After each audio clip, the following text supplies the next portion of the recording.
I like my bubbly smelling mud as much as the next person, but the North Island of New Zealand has some of the best trout fishing in the world. Lake Taupo is its epicentre, and that's where I'm headed now.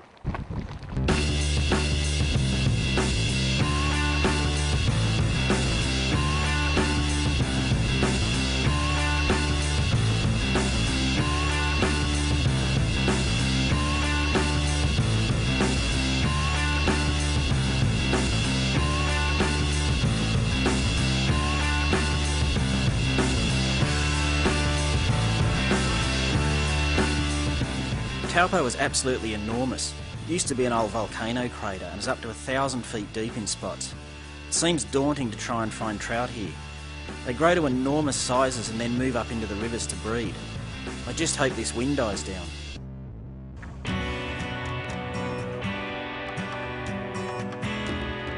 The Tongariro River is probably the most famous tributary, renowned for its massive browns and rainbows. This is where fly fishermen come from around the world to have a shot at a trophy fish. The fish here can grow to unbelievable sizes, and the early days saw fish averaging 5 kilos or more. When the famous game fisherman Zane Grey discovered the Tongariro, he wrote about it glowingly, describing its beauty and thriving trout population.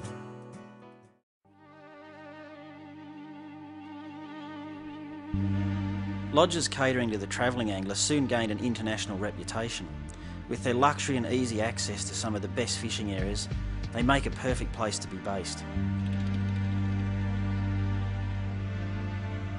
This is the Tongariro Lodge. It has the comfort and atmosphere that makes for a special trout fishing experience.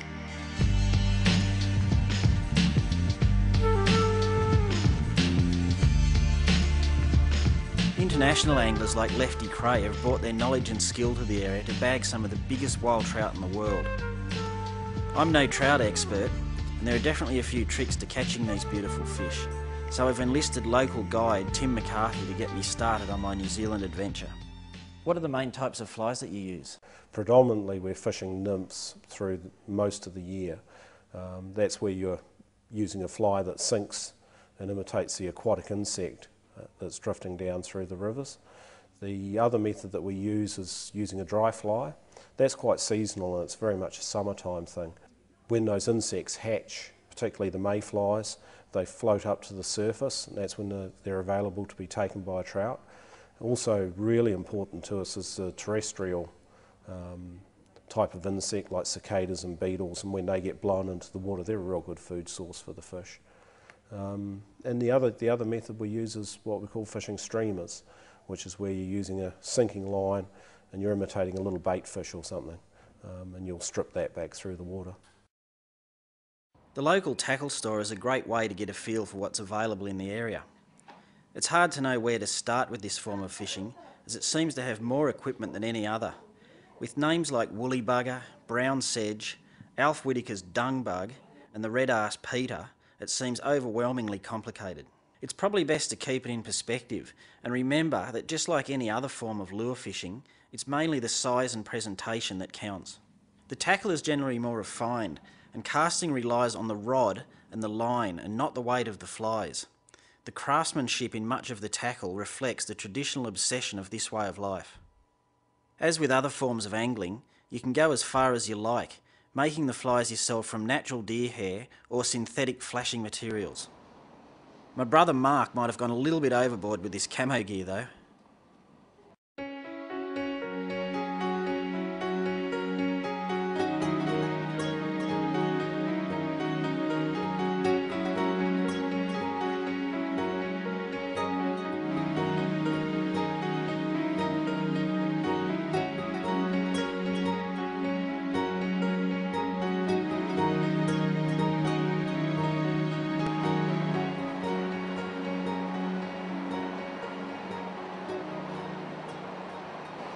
See a little one just rose in there now.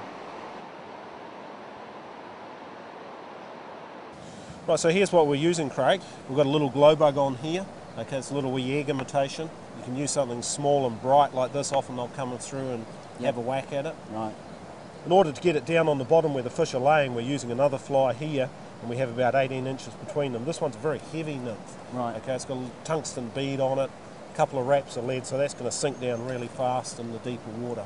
So we can expect to get 2 fish at once? Well, if we put 3 on, we might get 3, you never know. Yeah.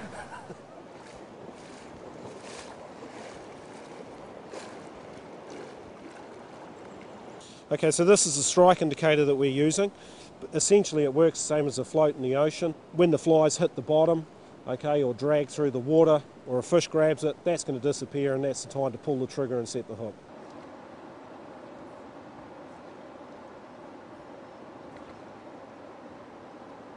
Just let that come down in a little bit closer, Craig. There's a couple of fish sitting right there in front of us now. Just leave that slack in your line so you don't get any drag. Right there. Yep. Ooh, yeah, when that thing moves, right there, pull the trigger, eh? I mean, some of that's going to be bottom because we're using such a heavy fly, but you can't tell the difference between the bottom and a grab in this scenario. If that thing just twitches, nail it. Just leave that slack in your line. Just at that bottom rock, yeah, just there. There's actually, those fish have come back a little closer again, eh?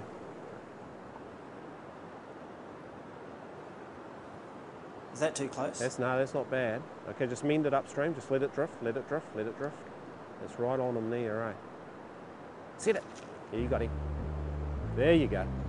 Let him run, let him run, let him run, let him run, let him run, let him run. There you go. Nice. You can just hold him here for a second to see what he's going to do. Well, it helps when you can see him, mate.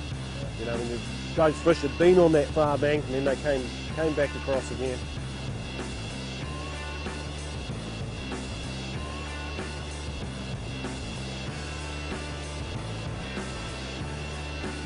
Start bringing them over now there, Craig.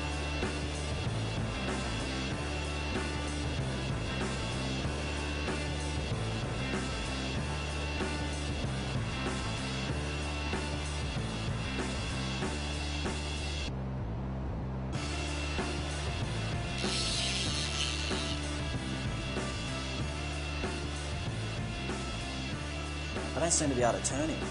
Yeah, you know what's happened, that trailing hook's got really? Got him in the tail, yeah. I foul hooked him. Well, you haven't foul hooked him. What's happened is either the trailing, he's rolled on it, and because we're using a second fly, that's actually because he was fair hooked in the mouth to start with.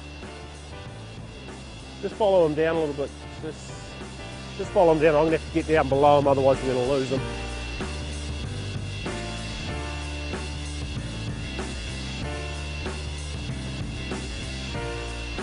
Just swing your rod over that way.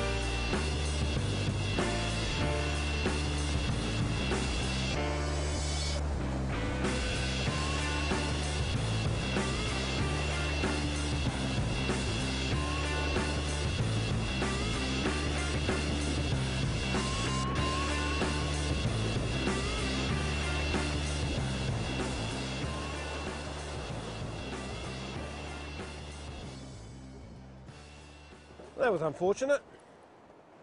Oh, there's a couple others over there, so I mean you just got to persevere with these fish, and then you know, every half an hour you get one hopefully.